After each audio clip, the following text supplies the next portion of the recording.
పదాల భగవంతుడి సృష్టి ఒకేసారి జరిగింది.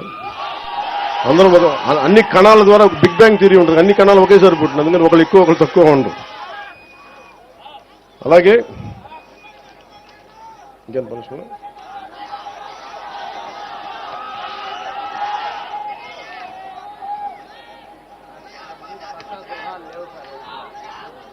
అలాగే కొద్దిమందికి ప్రత్యేకించి గృహాలు లేవని చెప్పారు.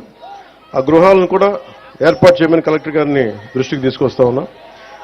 అలాగే ప్రత్యేకించి ఇది స్వర్ణ పంచాయతీని ఎందుకు పెట్టామంటే భవిష్యత్తులో ఇది సెల్ఫ్ గవర్నింగ్ యూనిట్.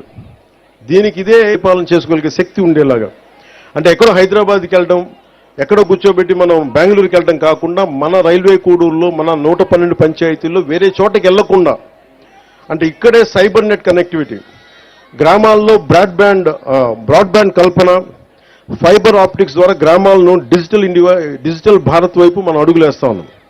ఇది విద్యార్థులకి నైపుణ్యానికి భాష అడ్డంకి కాకూడదు. నాకు ఇంగ్లీష్ తెలియకపోతే మనం ఏం చేయలేమని కాకుండా 2.7 లక్షల గ్రామాల తమ ప్రాంతీయ భాషలో సాఫ్ట్వేర్ ఉపయోగించుకునే అవకాశం స్వాతంత్ర దినోత్సవం రోజున ప్రధానమంత్రి శ్రీ నరేంద్ర మోదీ గారు కల్పించారు. దీనిని మన రాష్ట్రంలో కూడా అనేక పంచాయతీలు లబ్ధి పొందే అవకాశం ఉంది. కూటమి ప్రభుత్వంగా ఎన్నికల సమయంలో చెప్పిన పంచాయతీరాజ్ డిక్లరేషన్ ని సంపూర్ణంగా అమలు పరుస్తాం.